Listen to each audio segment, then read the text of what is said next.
You want to shoot her? Then you're going to have to shoot me first. A 17-year-old homeless boy, no family, no home, no future, stepped in front of a loaded rifle to save a girl he'd known for only weeks. And what happened next shook an entire nation to its core. If this story moves you, please subscribe to our channel and follow along until the very end. Drop a comment below telling me what city you're watching from. I want to see how far this story travels.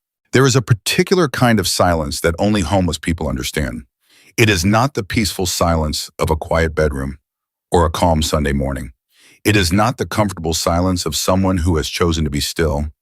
It is the silence of someone who has learned painfully slowly through years of hard living that making noise only draws attention, and attention for people like Ethan Ryder was almost always dangerous. Ethan had learned that lesson early. He was 17 years old, blonde hair that curled slightly when it got wet, blue eyes that caught light in a way that made strangers look twice before looking away, as if they felt guilty for noticing something beautiful in a person they'd already decided to ignore. He was lean in the way that teenage boys who don't eat enough become lean, not athletic, just hollowed out, like something that should have been full but wasn't. Every morning before the sun was fully up, Ethan Ryder climbed out of the back seat of a 2003 Ford Taurus that hadn't started in 4 months. The car sat behind an abandoned Sunoco station on the edge of Portland, Oregon, half hidden by overgrown weeds and a chain-link fence that had given up trying to stand straight. He kept the windows cracked because the condensation from his own breath would collect on the glass overnight and drip down onto the seat, and a wet seat in November was one of the worst things he'd learned to avoid. He folded his blanket, a gray wool thing he'd found in a donation bin outside a church, into a precise rectangle and placed it in the trunk because if anyone ever looked through the windows, he wanted them to think the car was just abandoned, not lived in. Ethan had learned the difference mattered. An abandoned car got ignored. A car someone was living in got reported. Then he walked 3 blocks to a diner called Mel's.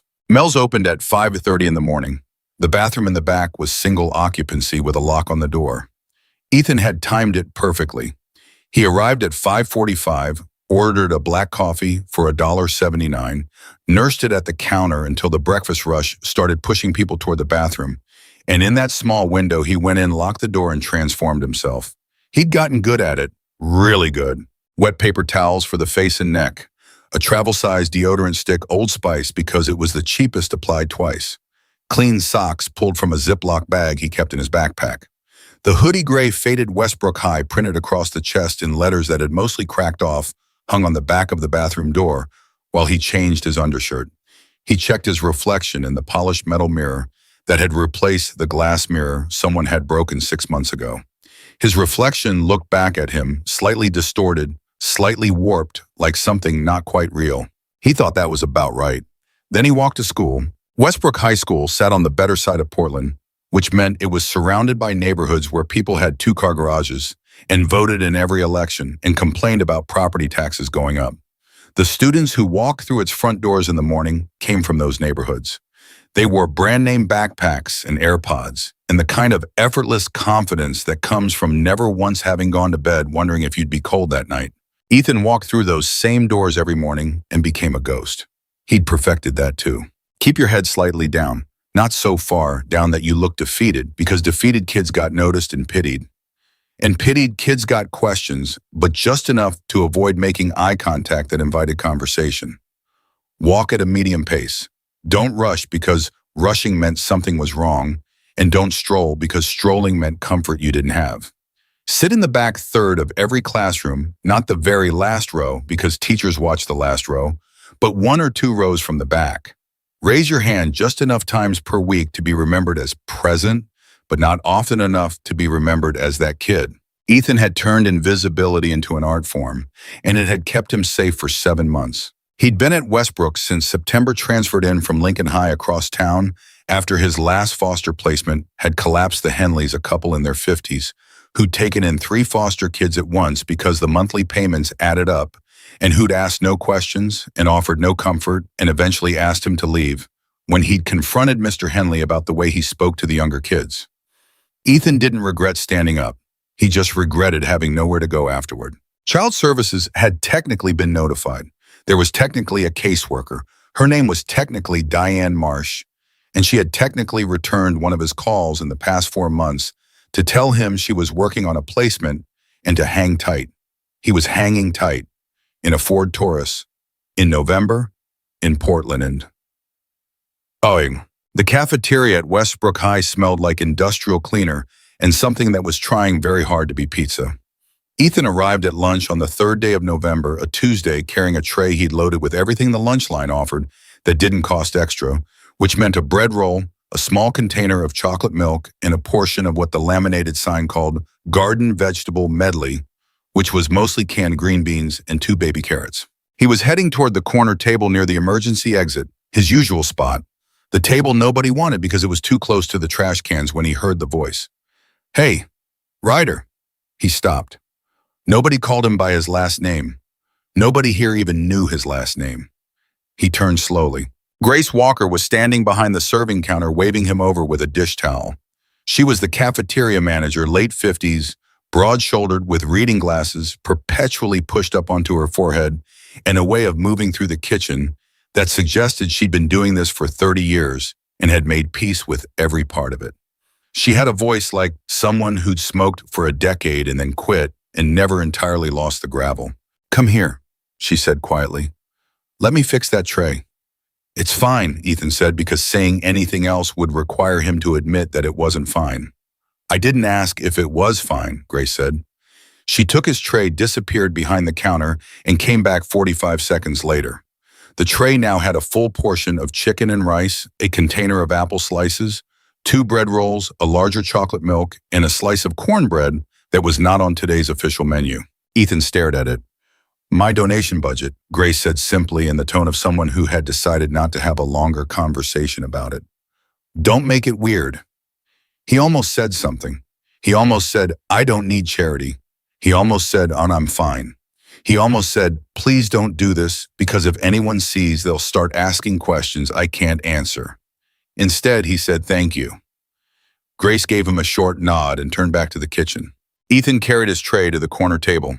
He ate every single thing on it. Blah! He first saw Haley Cross on a Wednesday. He knew who she was before he saw her clearly. Everyone at Westbrook did the same way everyone knew the name of a coming storm before it arrived. Rex Cross was the president of the Portland chapter of the Hells Angels Motorcycle Club, and that name carried weight in this city, the way certain names always carry weight, not because of any single thing, but because of the accumulated gravity of years of reputation, fear, and carefully maintained distance. Rex Cross was the kind of man that other men crossed the street to avoid, not because they'd personally been threatened, but because it seemed like the safest policy. Haley was his daughter, and she arrived at Westbrook High the way her father apparently arrived everywhere, without announcing herself, without softening her edges, without making any visible attempt to be liked. She walked into the cafeteria on that Wednesday carrying nothing but a motorcycle helmet and a look that said she was prepared to be disappointed by everyone in the room. Her hair was blonde, almost the same shade as Ethan's, and she wore it pulled back severely, as if she'd decided softness was a security risk. Her jacket was black leather, real leather worn in at the elbows. Her boots were heavy. Her expression was the controlled, closed-off expression of someone who had learned exactly the same way Ethan had learned, through exactly the same method of painful repetition, that showing too much on your face gave other people ammunition. Students moved slightly when she walked, not dramatically, just enough. She sat alone. That was the part that caught Ethan's attention. Not the jacket, not the name, not the way the cafeteria noise dropped 3 degrees when she came in. It was that she sat alone, and that when she did, she looked out at the rest of the room with those pale blue eyes and didn't look powerful.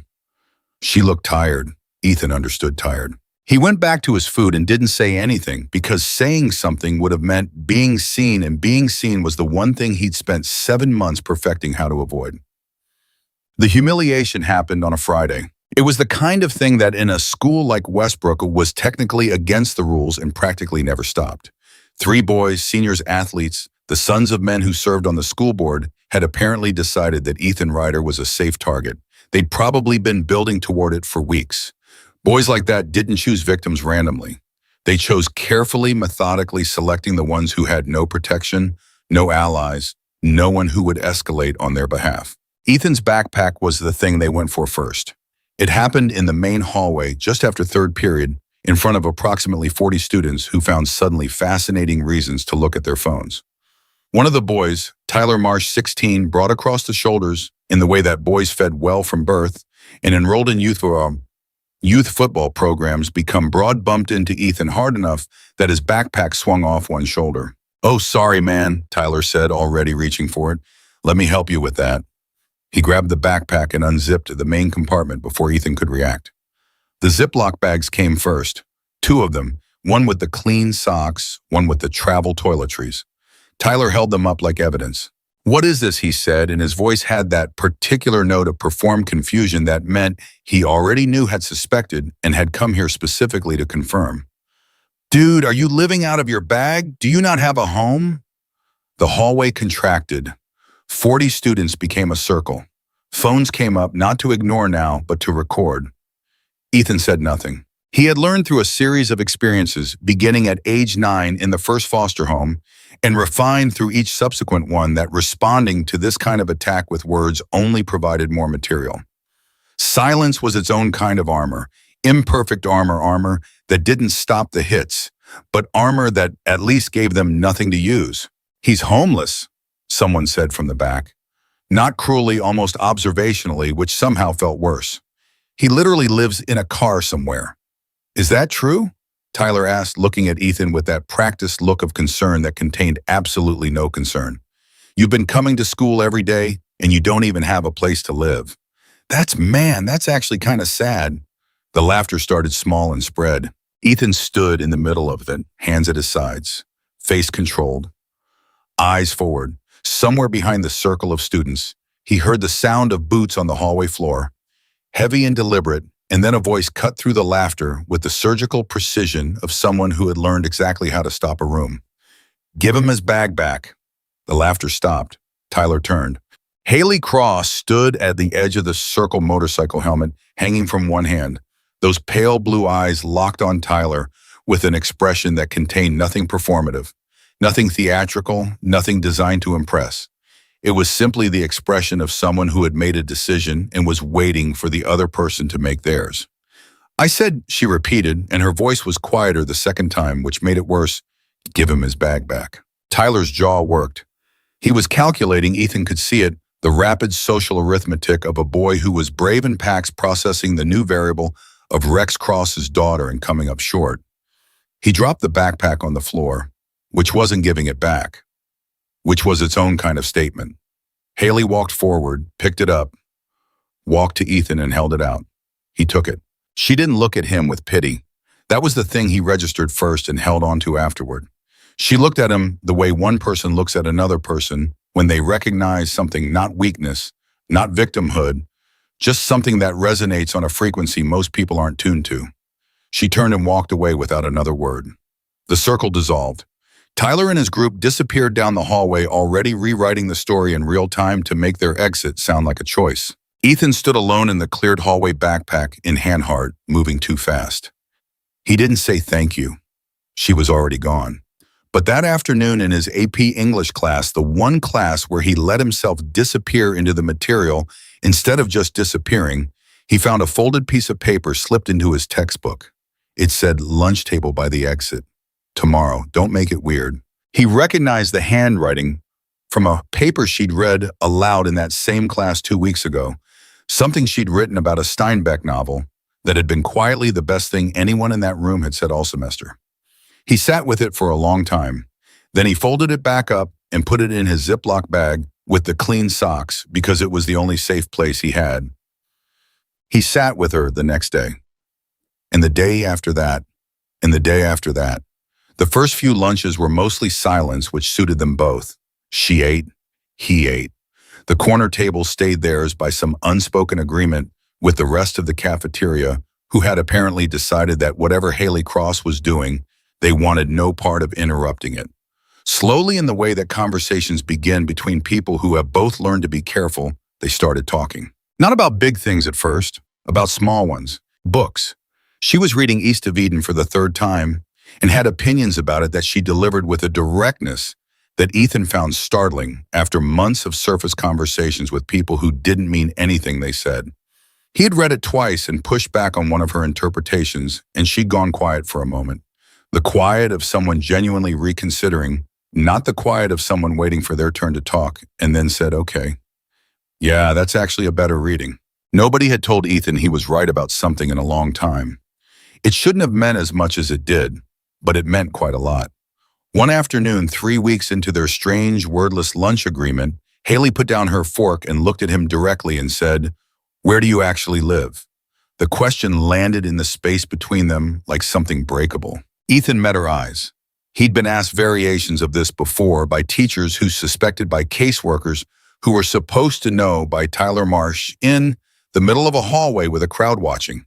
Every time before he'd deflected, redirected, or simply gone quiet until the question went away. This time, he didn't. "Behind the old Sunoco on Morrison," he said, "there's a car." Haley didn't react the way people reacted. She didn't look horrified. She didn't immediately try to fix it. She didn't get that look, the one that contained pity and discomfort and the urgent need to transfer responsibility to someone else that Ethan had learned to dread. She just nodded slowly the way someone nods when they're filing away information they intend to take seriously. "Since when?" she asked. "7 months," he said. She was quiet for a moment. Then, "How cold does it get in that car at night?" "Cold," he said. She nodded again. And then she picked up her fork and went back to eating. And somehow that the not making it into a catastrophe, the not immediately summoning adults, the just accepting it as information about a person she had decided to take seriously was the most human thing anyone had done to Ethan Ryder in longer than he could clearly remember. 2 days later, she showed up at the corner table with a bag. Inside, a wool blanket, better than the one he had, a heavy-duty hand warmer, 3 prepaid granola bars, and a prepaid phone still in the box. He stared at the bag. "I don't need," he started. "Stop," she said, not unkindly. "Just stop." She sat down. "I know you're going to say you don't need charity, and you probably believe that. But here's what I believe." She looked at him steadily. "You're not weak because you need help. You're weak if you stop fighting. And I don't think you're either of those things." He looked at the bag for a long time. Then he picked it up. "Okay," he said. She almost smiled. Not quite, but almost. Sark. In the weeks that followed, they became, without announcing it or naming it or making it anything formal, essential to each other. He called her at 9 o'clock most nights from the prepaid phone, from the back seat of the Ford Taurus, with the wool blanket around his shoulders, and they talked for an hour or two about everything and nothing about the Steinbeck novel, about whether free will was real or a comfortable story.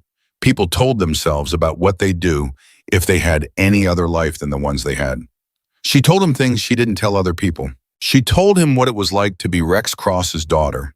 Not the version that got told at school, the fear and the respect and the motorcycles arriving like thunder, but the actual version. The version where your father loved you with the specific, intense, limited love of a man who'd only ever learned to show strength, never softness.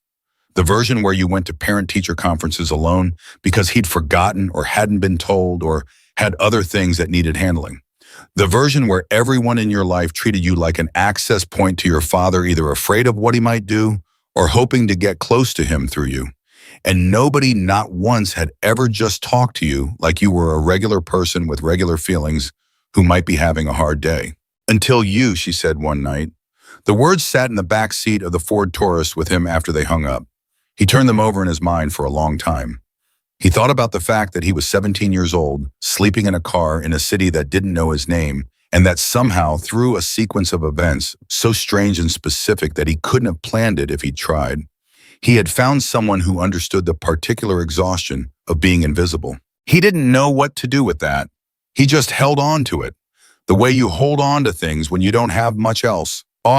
He first noticed Noah Pierce in October before any of the rest of it, before Haley, before the bag, with the blanket, before any of it. Noah sat 3 tables away from Ethan's corner, spot, always alone, always with the same lunch sandwich that looked like it had been made without any particular enthusiasm, and always with the same expression. The particular expression of someone who has been waiting for someone to sit down across from them for long enough that they've almost stopped believing it will happen. Ethan recognized that expression. He'd worn it for years. One afternoon in late October, passing Noah's table on the way to the trash cans, Ethan stopped. He stopped and then looked at the kid, thin, dark-haired, wire-rimmed glasses, a paperback copy of something science fiction on the table beside his unenthusiastic sandwich, and said simply, "Good book." Noah looked up. He looked startled the way people look when they've stopped expecting to be addressed. "Yeah," he said. It's pretty good." "Which one?" Ethan asked. Noah held up the cover, Ender's Game. "Oh, that's a great one," Ethan said honestly. "The ending messed me up." Noah blinked. "Me too," he said. And then very quietly, like someone testing whether the ground was solid, "Nobody ever talks to me about books." Ethan looked at him for a moment. The lunch period was almost over. He had his tray and his trash and 16 things to think about before the afternoon ended. "I'll catch you next time," he said, and meant it. He didn't know in that moment what those 3 minutes would mean. He didn't know how many times Noah would replay that small exchange in his mind in the weeks to come, in the dark hours when everything else had gone quiet and wrong. He didn't know. Nobody ever knows. That's the part that stays with you after everything. The not knowing. The prepaid phone Haley had given him became the most important object in Ethan's life. Not because it was expensive, it wasn't. Not because it gave him access to anything particularly useful. The data plan was minimal. The screen had a hairline crack from the factory that she'd apologized for, and he'd told her not to. It was important because at 9 o'clock every night when the temperature in Portland dropped and the Ford Taurus became a sealed metal box holding in whatever warmth his body could generate, that phone lit up with her name, and for the next hour or two, Ethan Ryder was not invisible. He was heard. That distinction between being invisible and being heard was not small. For someone who had spent the better part of 4 years moving through the world, like a rumor of a person, like something people almost saw, and then decided they hadn't been heard, was the kind of thing that rewired something fundamental. It changed the way he held himself in the morning when he climbed out of the back seat. It changed the way he walked through the doors of Westbrook High. Not with confidence, exactly confidence required a foundation he didn't yet have, but with something quieter and maybe more durable.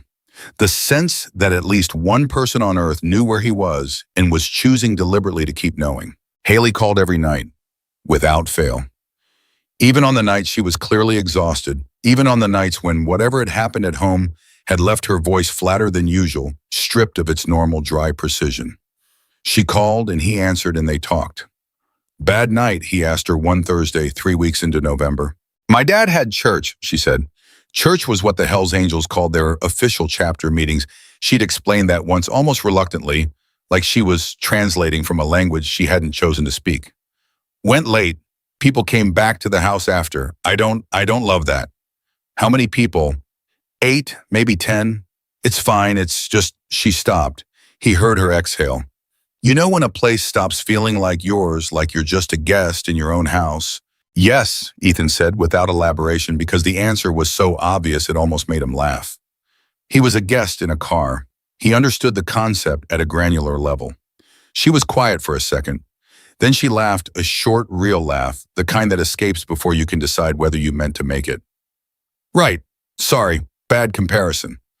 "Don't apologize," he said. "Just because I have it worse doesn't make yours not real." Another pause. A longer one. "Where do you get that?" she asked. "Get what? She seemed to be looking for the word. "The way you think about things. You're 17, you sleep in a car, and you're the least bitter person I've ever met." Ethan looked out through the condensation on the car window at the dark shape of the abandoned gas station. He thought about that. He thought about his mother who had died of a respiratory infection when he was 11 because she hadn't gone to the doctor until it was too late because the copay was $40 she didn't have. He thought about the Henleys and the 3 foster placements before them. He thought about the school in Clatsop County where he'd spent 9th grade and the one in Multnomah County where he'd spent half of 10th. And the way that moving through schools was like moving through rooms where someone had turned off all the lights you navigated by memory and hope and the occasional piece of furniture that hit you in the shin. "I don't know if I'm not bitter," he said finally. "I think I just decided early that bitter was a luxury I couldn't afford. Like if I spent my energy being angry at everything that happened, I wouldn't have any left for the things I could actually do." She was quiet again. This quiet was different, not empty, not sad, thoughtful. "That's going in a story someday," she said. "You write stories." I write everything, she said. I just don't show anyone. Why not? Because showing people things gives them something to use against you. He understood that too, perfectly and completely, and without needing her to explain further. Yeah, he said, but it also gives them something to know you by. She didn't answer right away. Outside, a car passed on the street beyond the fence, its headlights sweeping briefly across the ceiling of the Taurus. Ethan watched the light move and disappear. Good night, Ethan, she said finally. Good night. She hung up, and the car was dark and cold again. And Ethan pulled the wool blanket tighter and stared at the ceiling and thought that whatever this was, this thing between them that didn't have a clean name, it was the closest thing to solid ground he'd stood on in years. He was not going to take it for granted. Not for a single second or so. The first time a Hell's Angel actually spoke to Ethan, he was standing at his locker on a Monday morning, and the voice came from directly behind him, low and deliberate, the voice of a man who had never once in his life needed to raise it to be taken seriously. You're the kid who eats lunch with Rex's daughter. Ethan closed his locker, turned around. The man was not enormous, the way movie tough guys were enormous, not cartoonishly built, not performing anything. He was simply substantial in his mid-40s, with a beard going gray at the edges, and a jacket that said Portland MC on the chest. He was not in the school. He was standing just outside the side entrance, which was propped open with a doorstop, and he was looking at Ethan with eyes that were doing serious evaluation. Ethan said, "Who's asking?" The man's mouth moved in something that might have been the beginning of a smile. "Name's Decker. I run security for the chapter. Rex sent me." Every reasonable instinct Ethan had said, "Be careful." Every lived experience he had said, "People who want to hurt you don't usually announce who they work for first." "What does Rex want?" Ethan asked. "To know who you are," Decker said simply. "That's all, for now." He could ask Haley. He did. She told him to mind his business. Something shifted in Decker's expression, a flicker of what might have been genuine amusement. "Rex doesn't love that answer, so he sent me. I'm less likely to get told off." Ethan looked at him steadily. "And what do you tell him?" Decker looked at him for a long moment, long enough that it should have been uncomfortable. Ethan didn't look away. "I tell him what I see," Decker said, "which right now is a kid who's not scared of me, which means either he's brave or stupid, and I don't think he's stupid." He tilted his head slightly. "Where do you live, son?" The question was direct. Decker said it the way men say things when they already suspect the answer and are giving you the opportunity to be honest and have already decided what they'll do if you're not. Ethan said, "Behind the old Sunoco on Morrison." Decker's expression didn't change, but something in his posture shifted infinitesimally, the way a scale shifts when a weight is added. "In what?" Decker asked. "Ford Taurus." Decker was quiet for a moment. Then he reached into his jacket pocket and pulled out a card, just a plain card, no logo, just a phone number, and held it out. "This is a direct line," he said. "You need anything, you call it, day or night." Ethan looked at the card. He didn't take it immediately. "I don't need anything," he said, because it was reflex, because it was what he said, because he'd been saying it for so long that it came out before he could evaluate whether it was still true. Decker didn't pull the card back. He just held it there, patient as stone. "Son," he said not unkindly, "you're sleeping in a car in November in Portland. The girl you're protecting by eating lunch with her is Rex Cross's only daughter. And you told me where you live on the first ask, which means you've decided I'm not a threat. All of that tells me something." He paused. "Take the card." Ethan took the card. Decker nodded, once turned and walked away without another word. Ethan stood there in the hallway for a moment, turning the card over in his fingers, and thought about the strange and specific way his life kept refusing to be the story he'd assumed he was living. Yeah. He told Haley about Decker that night on the phone. She went very quiet in a way that was different from her thinking quiet or her tired quiet. This was the quiet of someone recalculating. "He talked to you," she said. "Yeah." "At school?" "Outside the side entrance." "God," she exhaled. "I'm sorry. I told my dad it wasn't his business. I thought he'd drop it." "It was fine," Ethan said. "Decker was fine." "Decker is always fine," she said. And the way she said it held a complicated affection, like someone describing a weather pattern they'd learned to live with. "He's the least scary one, which is relative." She paused. What did you tell him? The truth. Silence. About the car, she said. Yeah.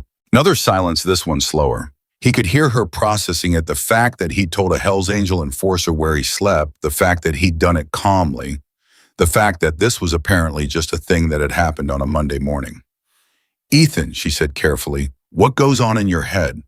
Like, are you ever actually afraid of anything? He thought about it honestly. Yeah, I'm afraid of being cold. I'm afraid of the caseworker stopping trying. I'm afraid of losing this. He stopped. He hadn't meant to say that last part. Losing what she asked, and her voice had gone careful and still the way voices go when they're trying not to startle something. This, he said. The phone call, the lunch thing, whatever this is. The silence that followed was long enough that he started to wonder if he'd said the wrong thing, miscalculated, offered something that was going to shift the careful balance of what they had. Then she said quietly, you're not losing it. And that was all. But the way she said it made it sound like a promise, and Haley Cross, he had learned, was not a person who made promises she didn't intend to keep. What he didn't know, couldn't have known, was that after Decker's call to Rex Cross, something had begun moving inside the Hells Angels chapter like a slow tide. The men in the Portland MC did not talk about Ethan openly at first. They circulated information the way they circulated all sensitive information, carefully, selectively through the specific channels of men who had learned that knowledge was a form of power, and you didn't broadcast power, you wielded it. Decker reported to Rex. Rex apparently said very little in response, which in Rex Cross's language meant he was thinking, and when Rex Cross was thinking, experienced men waited. But the information spread anyway, the way things always spread in tight communities held together by shared identity and loyalty. By the second week of December, most of the Portland chapter knew the basic outline. Rex's daughter had a friend at school. The friend was a homeless kid, a teenage boy, 17, blonde, sleeping in a car, who had apparently looked Decker directly in the eyes on a Monday morning and answered every question straight, without flinching, without performing anything. Reactions varied. Some men were suspicious, understandably, reflexively, in the way of men who had learned that people who got close to the people they loved usually wanted something. They asked questions. What does he want from her? What's the angle boys don't befriend girls like Haley out of nowhere? Not in this world, not with that name attached to her. But others, the older ones, the ones who'd seen more, who'd grown up in circumstances that rhymed with what they were hearing, those men were quieter about it. One of them, a 62-year-old mechanic named Sal, who'd been patched in longer than most of the current chapter had been alive, said simply during a church meeting where Ethan's name came up sideways. A kid sleeping in a car in November who still shows up to school every morning and doesn't ask anybody for anything. That's not an angle, that's character. Nobody argued with Sal. Sure. Meanwhile, inside Westbrook High, something else was building. Ethan had noticed Noah Pierce sitting alone consistently since October. He'd had the brief exchange about Ender's Game, the one that had lasted maybe 3 minutes, and that he'd meant to follow up on. Life, meaning the ongoing management of his own survival, had made following up difficult. But he'd noticed Noah. He kept noticing him. And what he noticed as November became December was that Noah was changing in ways that were small and specific, and that the adults in the building were not catching. It wasn't dramatic. It didn't look from the outside the way that warning signs looked in the training videos they showed at the beginning of the school year. The obvious isolation, the outward aggression, the stated threats. Noah wasn't doing any of those things, or not, obviously. He was still coming to school. He was still sitting at his table. He was still carrying Ender's Game. He'd been on what appeared to be a 3rd or 4th reread. But he was quieter, and his quieter was different from Ethan's quieter. Ethan's quiet was controlled, managed, a deliberate tool. Noah's quiet had the quality of someone who was being pulled underwater slowly and had stopped deciding to fight it. One afternoon in early December, Ethan deliberately sat down across from him. Noah looked up, startled. "How's the book?" Ethan asked. Noah looked down at Ender's Game, then back up. Something flickered across his face, gratitude and wariness in equal and rapidly shifting measure, the expression of someone who'd been disappointed enough times that receiving something good required immediate suspicion. "Same," Noah said. "Rereading. 3rd time. 4th. Ethan nodded. "Why that one specifically 4 times? Noah was quiet for a moment. He looked like he was deciding something. Then, because Ender doesn't know at the end that he did what he did. He's making decisions with incomplete information and doing what he thinks is the right thing, and it turns out he stopped. His jaw worked. It turns out the consequences were something he never could have predicted. Ethan looked at him carefully. Are you okay? The question landed in the space between them like something too large for the table. Noah looked at him. His eyes behind the wire-rimmed glasses were red at the edges in a way that had nothing to do with the fluorescent cafeteria lights. People keep not seeing me, Noah said. The words came out in a rush, quiet and controlled, like something that had been under pressure for a long time and had found a crack to seep through. It's like I'm right here. I come here every day. I sit here and it's like if you don't have whatever, the right friends, the right face, the right family, you're just not there, you know? Ethan said, yeah, I know. And he meant it in a way that Noah heard because Noah looked at him differently after that, the way people look when they realize the person across from them is not performing empathy, but actually carrying a version of the same wound. People online tell me I should do something about it, Noah said, and his voice went slightly flat when he said it, a flatness that Ethan noticed and filed. What people online, Ethan asked. Noah shrugged, closed off again instantly. Nobody. Forums, whatever. Ethan didn't push. He didn't have the language yet for what he was sensing, that this was someone being courted by something dark in the corners of the internet where invisible hurting boys went, when the real world had nothing for them. He didn't have the language, but he felt the shape of it. You should tell someone, Ethan said. A teacher, a counselor, someone. Noah looked at him with an expression that contained 4 years of trying and being failed. I have, he said simply. The flatness in those 2 words was the saddest thing Ethan had heard in months. He didn't know what to do with that, so he did the only thing he could. He sat there for the rest of the lunch period, not going anywhere, not filling the silence with anything that wasn't real, just being present in the specific way that Haley had been present for him, the way that said, I see you and I'm not leaving. When the bell rang, Noah gathered his things. Thanks, he said quietly. Same table tomorrow, Ethan said. He meant it. But tomorrow, something else happened first. It was Grace who told him. She caught him at the serving line on a Thursday morning in that narrow window before the breakfast rush, and she leaned over the counter with a look on her face that Ethan had never seen from her before, a look that was trying very hard to be casual and not quite succeeding. I called the district, she said, keeping her voice low, about your lunch account, about the donation budget. Ethan stilled. Grace, he said carefully. I want you to know, she said, and her voice went firm in the way of a woman who had made a decision and was not interested in being argued out of it, that I didn't do anything that puts you in a system. I didn't report anything. I didn't flag anything. I called as a private citizen asking about the school's emergency meal fund, which is a real thing that exists and that nobody uses because nobody knows it exists. He stared at her. You have a full meal account now, she said. Breakfast and lunch. It refills at the start of every week. Nobody else sees it because it comes out of a general fund, not your individual account, so there's no flag on your file. She straightened up, put her hands on the counter, looked at him with those sharp cafeteria manager eyes. Don't argue with me about this. Ethan opened his mouth. I said don't argue. He closed it. She nodded briskly and turned back to the kitchen, and Ethan stood there at the serving line with his tray and his chest doing something complicated and painful, the specific ache of gratitude in a person who hasn't received much of it and hasn't yet built up the tolerance. He got his tray. He went to the corner table. He sat down and looked at the food, actual food more than enough warm. And for a moment, just one moment, he allowed himself to feel something he didn't usually allow. Something that felt dangerously close to being cared for.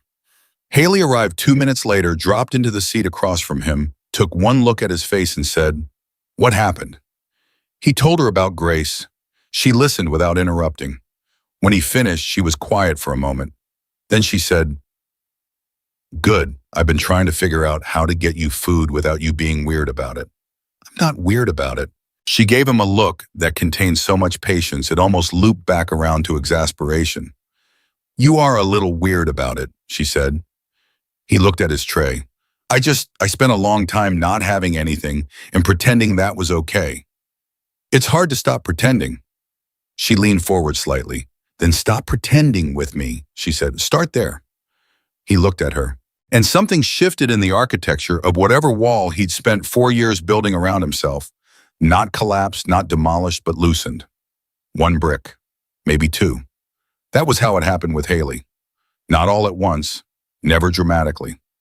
One honest conversation at a time, one brick at a time, until the wall was still standing, but you could see daylight through it. He didn't know then how much he was going to need every one of those bricks in the weeks ahead. He didn't know what was already being set in motion by people he'd never met in rooms he'd never been in, by the accumulated momentum of a lonely boy reading the same book for the fourth time and finding in its pages the terrifying comfort of someone who'd done something enormous and irreversible without fully understanding that they were doing it. He just sat there and ate his lunch and watched Haley argue about Steinbeck with a conviction that made her eyes come alive, and let himself have, for one Thursday afternoon, just this, and nothing else. Outside in the parking lot, without either of them knowing, a black motorcycle idled for 30 seconds before pulling away. Rex Cross had driven past the school on his way to somewhere else, and had not gone in, and had said nothing, and had seen through the cafeteria window in passing his daughter laughing at a table with a blonde boy who was looking at her like she was solid ground. Rex drove home and sat in his kitchen for a long time without turning on the lights. Rex Cross did not visit the school again, but he didn't stop watching either. That was the thing about Rex that Haley had never been able to fully explain to anyone who hadn't grown up around him. He didn't do anything halfway. Attention from Rex Cross was not a casual thing.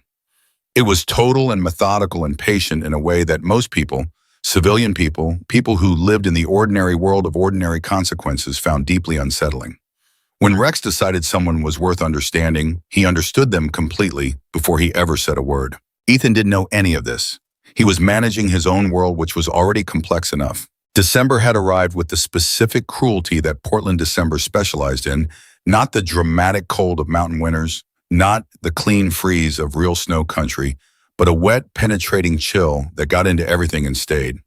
The Ford Taurus had a slow leak somewhere into the door seal on the passenger side, and on the worst nights, Ethan would wake up at 2 or 3 in the morning with one shoulder cold in a way that sleep couldn't fix, and have to rearrange the wool blanket and perform the mental math of how many more hours until the diner opened. He never told Haley how bad those nights were. She would have done something about it, and doing something about it would have required a conversation with Rex. And a conversation with Rex felt at this particular moment in the fragile ecosystem of what they were building, like introducing a destabilizing element before the foundation was solid. So he managed. He always managed. What he couldn't manage was Noah Pierce. He'd kept his word about the same table. Every day, or close to every day, he sat down across from Noah for at least part of lunch, and they talked. Books mostly. It was the easiest channel into Noah, the one topic where his eyes lost the red-edged exhaustion and came briefly alive. They'd moved past Ender's Game into a wider argument about science fiction as a genre, about whether stories set in other worlds were escapes or just different angles on the same human problems.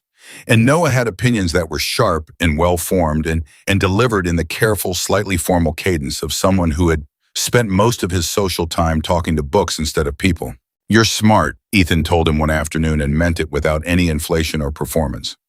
Noah looked at him the way people look when they've been told something they've suspected about themselves but had no external confirmation for.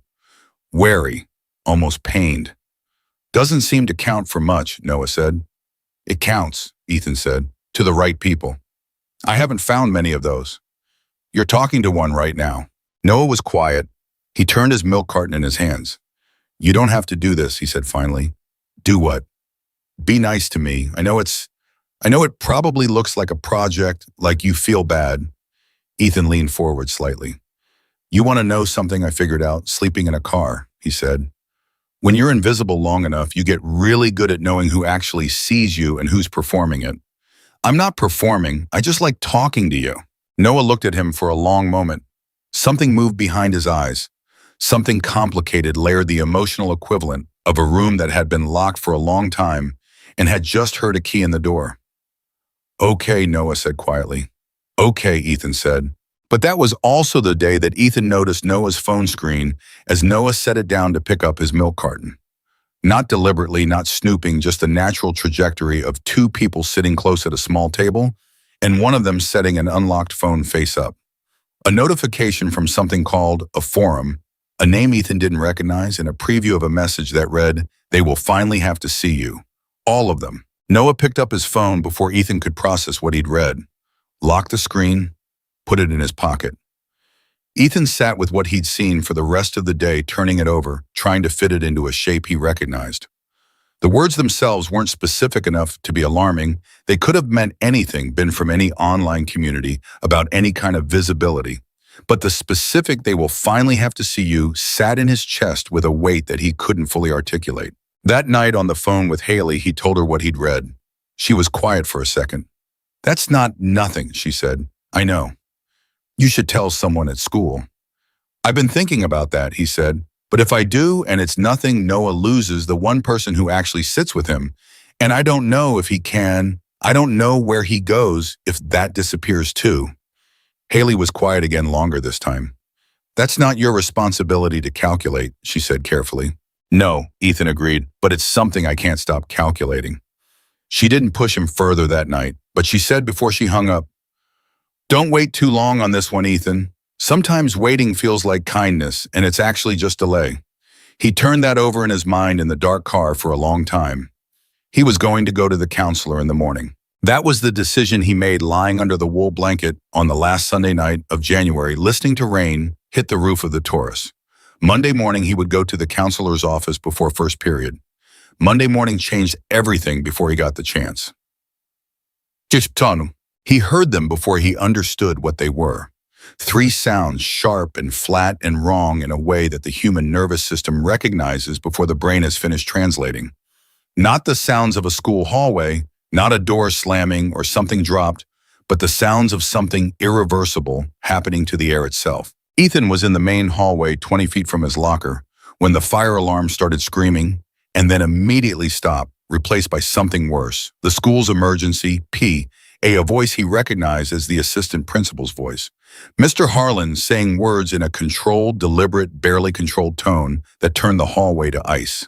"This is a lockdown. This is not a drill. All students and staff secure your location immediately. Do not move through the hallways. This is a lockdown." For exactly 1 second, the hallway held still. Then it exploded. Students moved in every direction at once, some running toward classrooms, some pressing against lockers, some standing completely frozen with their phones already in their hands. Ethan felt the surge of bodies around him, felt an elbow catch him in the ribs, heard someone screaming from somewhere above him. The second floor, a girl's voice cut off abruptly. Every instinct he had, every survival mechanism, built through 4 years of managing danger alone, said, "Find a room, get low lock, the door stay quiet." He was already moving toward the nearest classroom when his phone vibrated. Haley. He grabbed it. Her text came through in 3 rapid messages sent seconds apart, the kind of messages that get sent when hands are shaking. "I'm upstairs, second floor, science hallway. They locked us out. We were in the bathroom when it started. Ethan, there's someone in the main corridor up here. I can hear him. I'm behind the water fountain near the east stairwell. Please, I don't know what to do." He stopped walking. The classroom door was 12 feet to his left. The east stairwell was 60 feet to his right. He stood in that hallway for 3 seconds, maybe 4, in the frozen calculus of a decision that no 17-year-old should ever have to make. He thought about Haley behind a water fountain on the second floor. He thought about the voice he'd heard the girl's voice cut off. He thought about the 3 sounds he'd heard before the alarm. He turned right. A teacher, Mr. Davis in American history, grabbed his arm as he passed the doorway of classroom 114, pulling him toward the opening. "Get in here, get in," Ethan pulled free. "Let go," he said. "I have to go." "Are you insane?" Davison's voice cracked. "There is a shooter in this building. You cannot—" "I know," Ethan said, and he ran. The east stairwell door was heavy and opened without sound because Ethan pushed it, carefully controlling it, because moving quietly was something he'd had years to practice. He went up the stairs 2 at a time, keeping to the wall, listening. The second floor was a different world. He heard it before he reached the top, a sound that his brain kept trying to reclassify as something else, something less, something that didn't mean what it meant. It was the sound of someone walking who wasn't trying to walk quietly. Heavy, deliberate footsteps in a hallway where every other living thing had compressed itself into closets and under desks and behind anything solid. Ethan reached the top of the stairwell and stopped with his hand on the door, breathing slow because breathing slow was the only thing he could currently control. He texted Haley, "Where exactly are you? Be specific." Her reply was immediate: East Corridor, water fountain on the right side about halfway down. "I can hear him. He's at the far end." "Ethan, please don't come up here." He was already through the door. He saw her immediately pressed against the wall, next to the water fountain, crouched low, blonde hair loose from whatever it had been tied back in her face, carrying an expression he had never seen on Haley Cross. Not fear exactly. Haley Cross had been raised in an environment where fear was a currency you didn't spend frivolously. This was something more precise and more honest than fear. This was the expression of someone who has understood viscerally and completely that they are in danger they cannot control.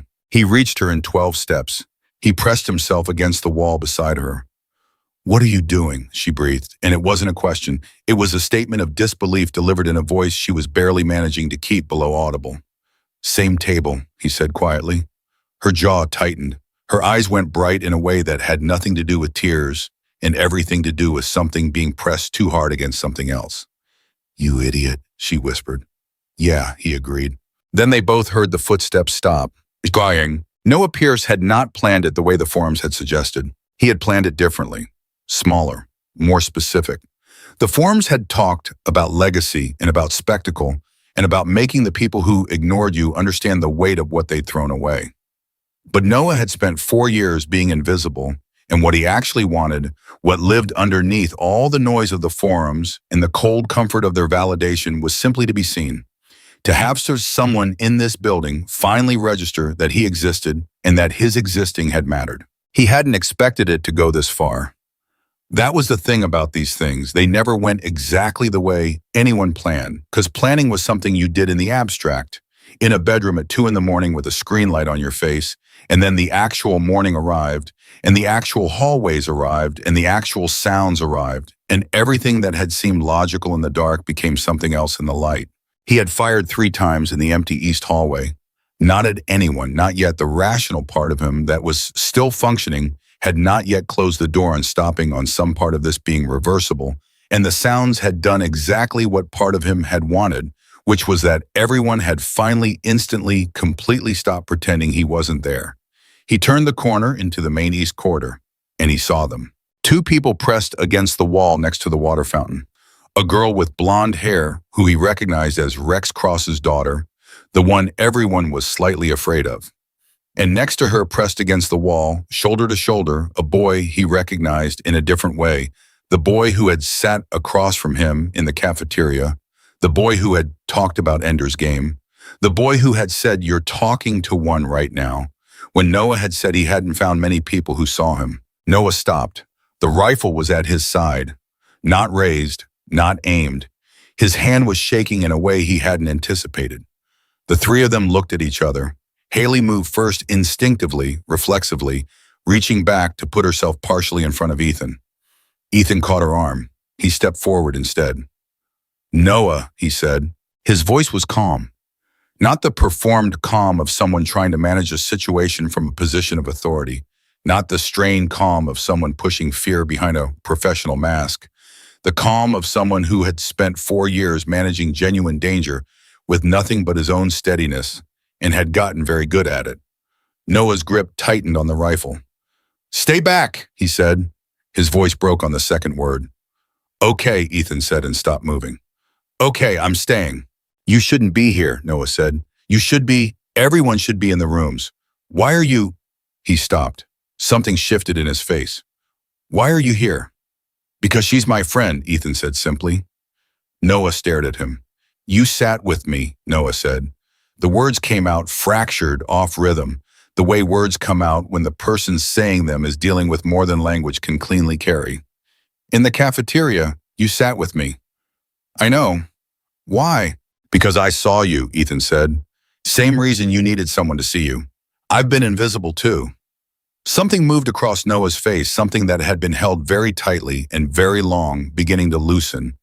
which in this context was both exactly what needed to happen and the most dangerous possible moment, because things that have been held tight for a long time, when they let go, don't always let go quietly. They never saw me, Noah said, and his voice went somewhere else, not to the hallway, not to the three of them, but somewhere inside, somewhere dark and accumulated and 4 years deep. Not once. I sat in that cafeteria every single day, and I was not there. I was furniture. I sent an email to Mr. Harlan in October, and he responded 4 weeks later, and it said he was forwarding it to the counseling department, and nobody ever called me. Nobody. I commented on the school page about the mental health week, and they deleted it. I told my mother, and she said to just try harder to make friends, like it was, his voice cracked fully now, like it was something I just wasn't trying hard enough to do. I know, Ethan said. You don't know? I slept in a car for 7 months, Ethan said quietly, and the words landed in the hallway with a weight that stopped Noah mid-sentence. 7 months. I went to school every day and cleaned myself in a diner bathroom so nobody would know. I know what invisible feels like. I know what it does to you. I know exactly what it does to you. The rifle lowered, not fully, but it lowered. Noah's face was doing something complicated and anguished and barely held together. Then why aren't you angry, he said. How are you not angry at all of it? I am angry, Ethan said. I'm angry right now, but anger's not the same as this. You know that. The Ender's Game thing, you said he made a decision with incomplete information and the consequences were something he couldn't have predicted. You said that. He took one small step forward, not threatening, just closing the distance by inches. You know this is incomplete information, Noah. You know this isn't the end of the story. Noah's chest heaved. He was crying now without seeming to realize he was crying, the tears coming the way they come from people who've suppressed them too long. Not in sobs, but in a steady, almost businesslike stream, as if his face had simply given up holding them. I don't know how to stop, he said. And the way he said it, not meaning the rifle, meaning something larger, meaning the whole accumulated weight of invisible years and dark forums, and 2 in the morning logic that had led him here broke something in Ethan that he hadn't expected to break. You already stopped, Ethan said. You've been standing here talking to me instead of anything else. That's you stopping. Haley behind Ethan hadn't moved. She had her phone in her hand. She'd been on a call for the last 90 seconds with 911, the dispatcher's voice, a tiny thread of sound in the hallway. Noah looked at the phone, looked at Ethan. They're going to arrest me, Noah said. Yeah, Ethan said. They probably are. Then what's the point of... The point, Ethan said, is that you're alive to figure out what comes next. The point is that it's not over yet. The point is that you are not the worst thing you did today. He paused. His voice stayed steady even as his heart hammered so hard he could feel it in his throat.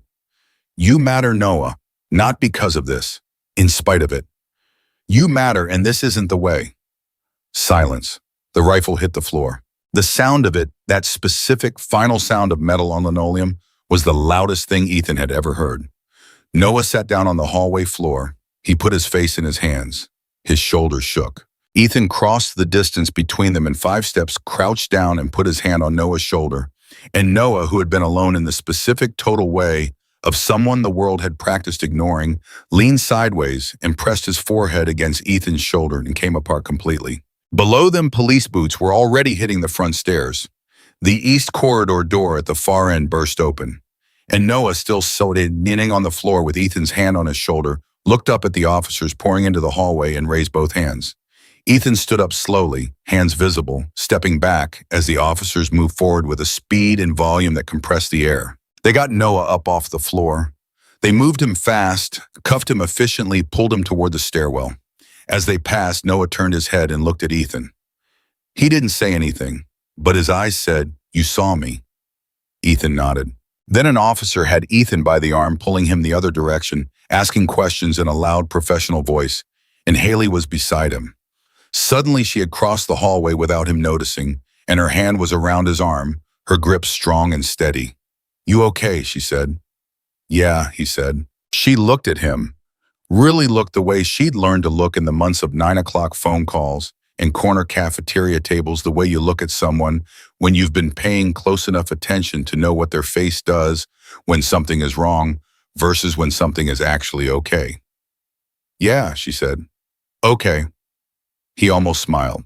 Then the officer had him moving again, and Haley was keeping pace beside him, and the hallway was filling with radio noise and voices and the specific controlled chaos of a building where something terrible had almost happened and been, by the narrowest of margins, turned back. Later, much later in the debrief with police and the calls with the school board, in the statements taken while sitting in a conference room with a cup of coffee he didn't drink, Ethan would be asked many times to explain what he had been thinking when he left the safe classroom and ran toward the east stairwell. His answer every time was the same. He hadn't been thinking. He'd been moving, because Haley had texted him. And some things he said carefully, honestly, in the specific way of someone who didn't deal in performances. Some things you don't calculate. Some things you just do. The police officer who took his statement, a 20-year veteran named Sergeant Maureen Platt, who had handled more school incidents than she cared to count, sat across from him in the conference room and looked at this 17-year-old homeless boy who had voluntarily walked into a live shooter situation and talked a gunman down and wrote in her notes, "Subject appears entirely calm. Does not seem to understand that what he did was extraordinary." She underlined it, because she'd been doing this for 20 years and she had learned the difference between people who perform courage and people who simply didn't process danger the same way as everyone else. And she was looking at the second kind.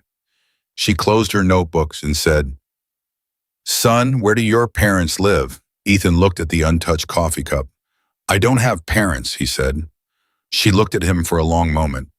"Where do you live?" she asked. "Ford Taurus," he said, "behind the old Sunoco on Morrison."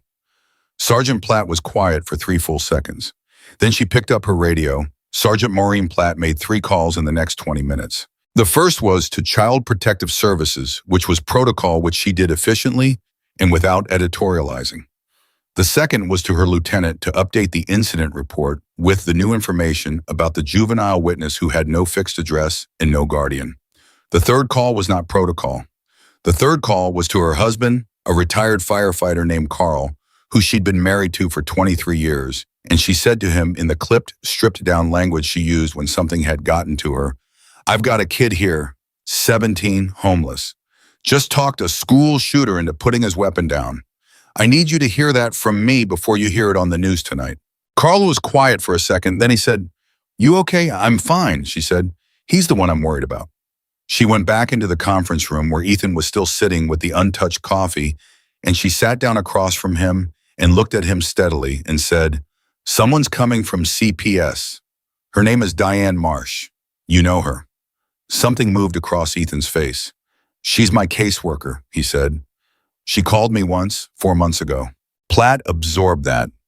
"Okay," she said in the tone of someone filing information for later use. "It's fine," Ethan said. "She's doing her job." "Her job," Platt said carefully, "includes knowing where you sleep." "She knows approximately," Ethan said. Platt looked at him for a long moment. She had a daughter, 22, living in Seattle, who called every Sunday and complained about her apartment being too small. She thought about what it would take for a child to navigate the specific bureaucracy of not mattering to the system that was supposed to matter about you, and still show up every day, and still talk a gunman down, and still sit across from a police sergeant with a steady gaze and say it's fine about the caseworker who'd called once in 4 months. "You don't have to say it's fine," she said. Ethan looked at his coffee cup. "I know," he said. Neither of them said anything for a moment.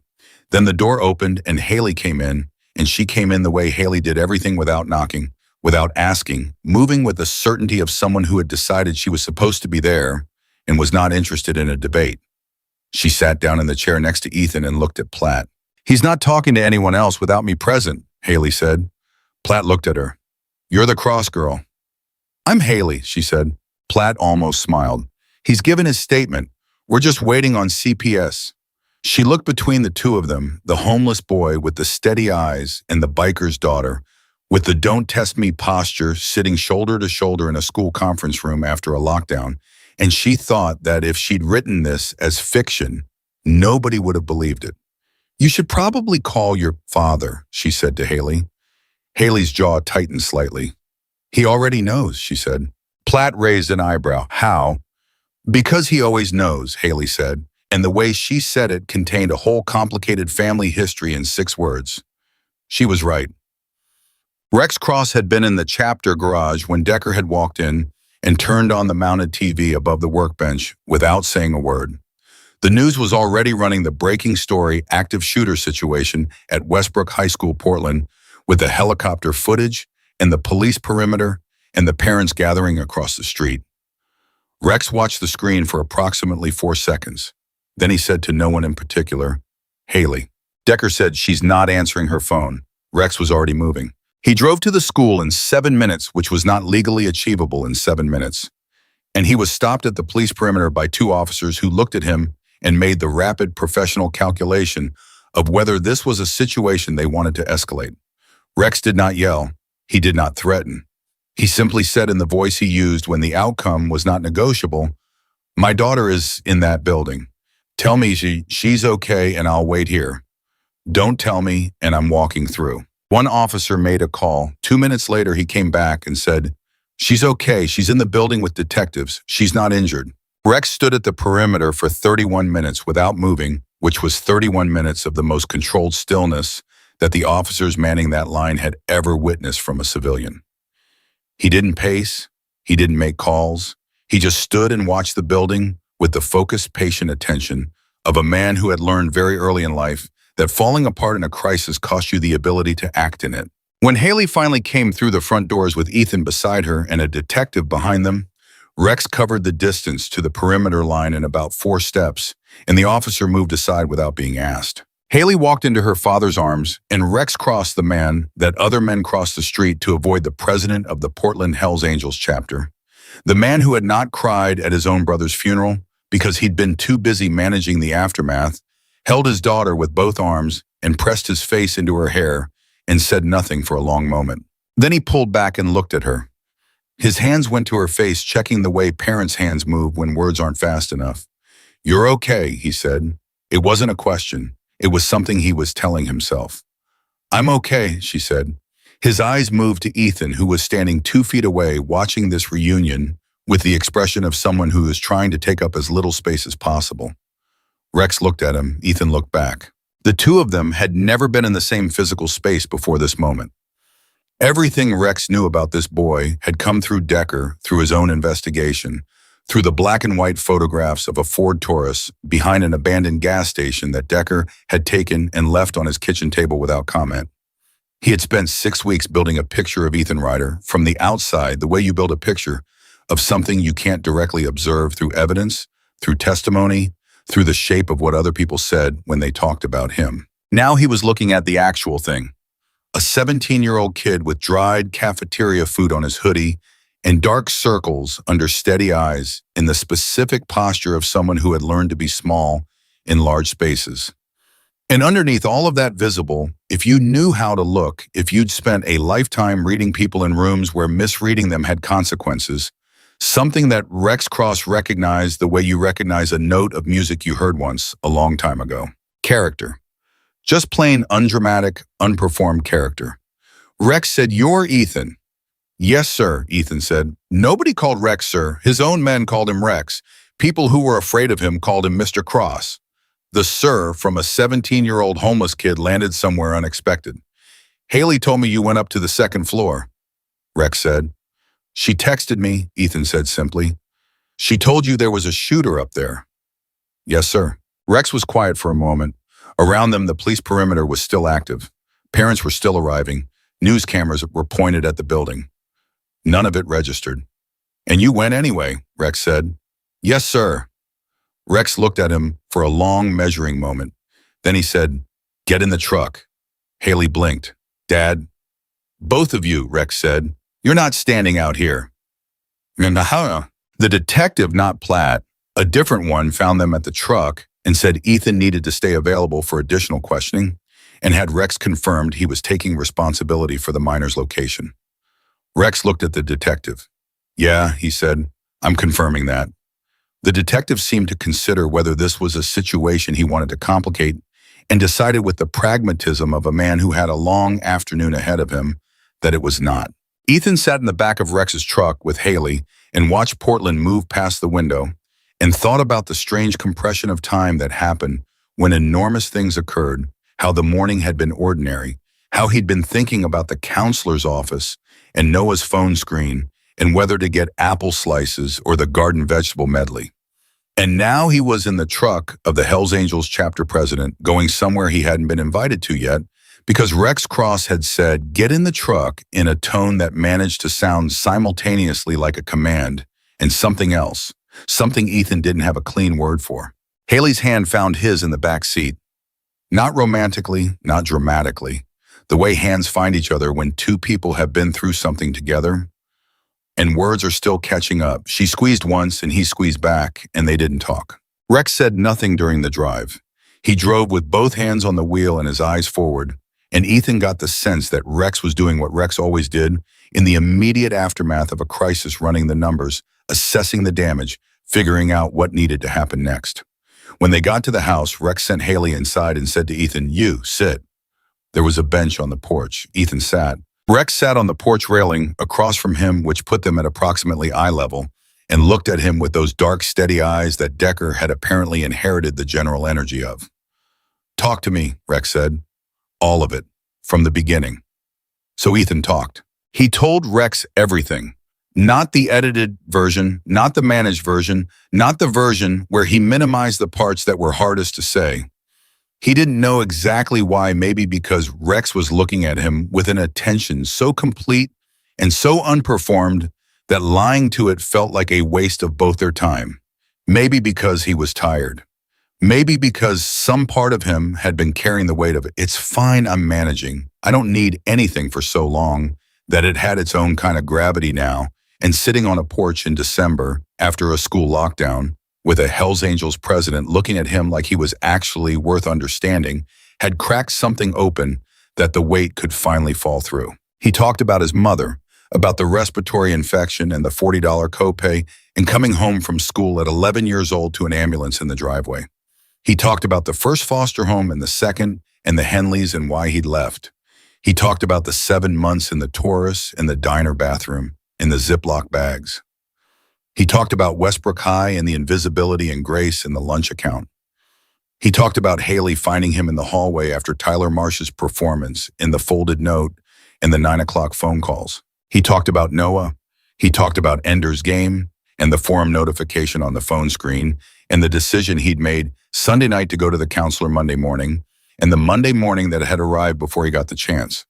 He talked about the second floor and the water fountain, and the moment he'd heard Haley's voice in the hallway above him on the stairwell, and had known, not calculated known, in the specific way of the body, not the mind, that he was going up. When he finished, the porch was quiet. Rex hadn't moved from the railing. He was looking at Ethan with an expression that was very controlled and very full, at the same time the expression of a man containing something by force of habit. "How long did you say?" Rex asked finally. "In the car." 7 months, Ethan said. Rex was quiet again. "Why didn't you ask anyone for help?" he said. Ethan looked at his hands. "I did, a few times. At the beginning." He paused. "Nothing happened. So I stopped asking and started managing." "Managing?" Rex repeated. The words sat in his mouth like something he was tasting. "It was fine," Ethan said, and heard himself say it, and for the first time in 7 months heard how hollow it sounded. Not because it hadn't been true in its limited way, but because the person he was saying it to was not a person you could successfully tell, "It's fine" to. Rex Cross had spent 30 years evaluating what was fine and what wasn't, and the precision of that evaluation was visible in the quality of his silence. "No," Rex said. "It wasn't." Ethan didn't argue. Rex got off the railing. He stood for a moment, and Ethan had the sense of watching someone make a decision that they'd actually been building toward for weeks, a decision that this conversation had simply been the final element of the last piece of evidence in a case he had already largely concluded. "You're not going back to that Kia," Rex said. Ethan opened his mouth. "I'm not asking," Rex said. "I'm telling you, you're not going back to that car." "I don't need," Ethan started. "Son." Rex's voice dropped, not in volume but in register, down into a frequency that stopped the sentence in its tracks. "I know what you're about to say. You've been saying it for 7 months to everyone who got close enough to say something back. You don't need charity. You're managing. It's fine." He looked at him steadily. "You walked into a building with an active shooter for my daughter. We are past the point where I accept it's fine. Ethan stared at him. Rex held his gaze without blinking. There's a room, Rex said. In this house. It's been storage for 2 years. Haley's been after me to clear it out. He paused. Consider it cleared.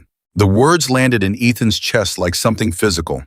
He felt his breathing change, felt something that he had been holding with both hands for so long that he'd forgotten he was holding it, begin to shift, and he did what he always did when things became too large to process.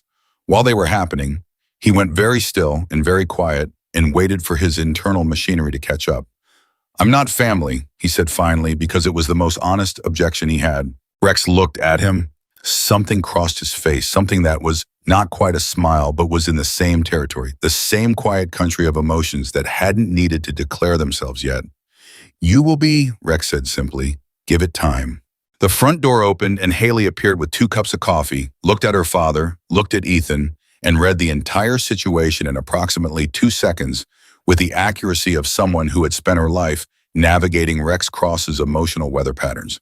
She handed Ethan a cup. He told you you're staying, she said. It wasn't a question. He told me I'm staying, Ethan confirmed. She sat down on the bench beside him, close enough that their shoulders touched. Good, she said. I was tired of worrying about you freezing. You worried about me, she looked at him sideways. Every night, she said simply and without embarrassment. Every single night since you told me about that car, I worried about you freezing. He looked at his coffee cup. He had the feeling again, the same one from the cafeteria when Grace had handed him the full tray, but larger now, more complex, less manageable. The feeling of being cared for by people who had decided without fanfare, without conditions to do it. He didn't know what to do with it. Rex, still standing, said, Decker's going to pick up your car. Sal's going to look at it. He said it in the tone of a man giving a briefing. Whatever's in it, that's yours, we'll get it. There's not much, Ethan said. Whatever there is, Rex said. The story broke on the evening news at 6 o'clock. Not the full story. The full story would take days and then weeks to emerge, as these things always do, piece by piece, each new detail landing in the public conversation like a stone dropped in still water. But the initial story was enough. The headline that ran across the bottom of the screen in the first broadcast was Westbrook High student talks down, school shooter identified as homeless teen. By 7 o'clock, it was on 3 networks. By 9, it was national.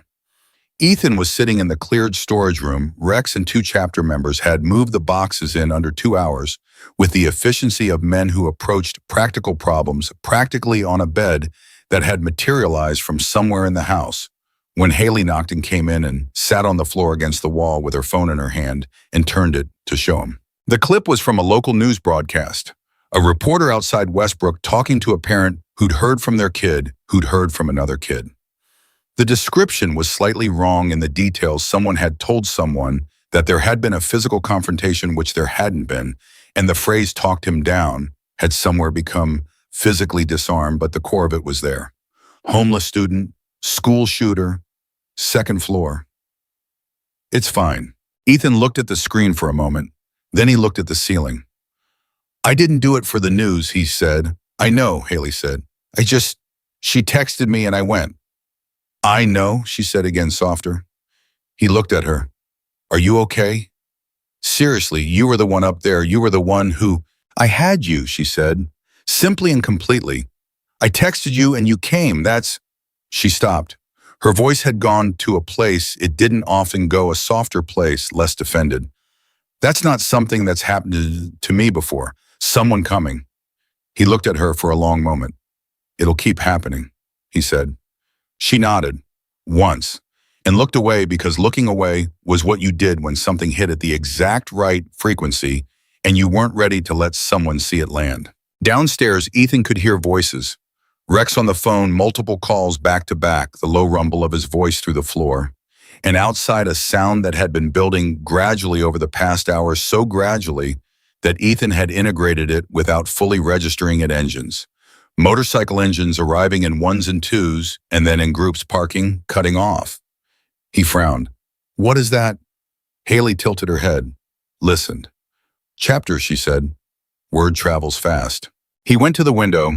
The street in front of Rex's house had in the past hour accumulated motorcycles the way a storm accumulates pressure, individually, quietly, And then all at once, consequentially. There were 15, 20 more arriving, men in cuts, standing in groups, some he recognized as the same general type as Decker, some older, some younger, all with the same quality of stillness that suggested they'd come with purpose. They're here because of me, Ethan said. They're here because Rex's daughter almost died and a kid with nothing went and got her, Haley said. In this world, that's not a small thing.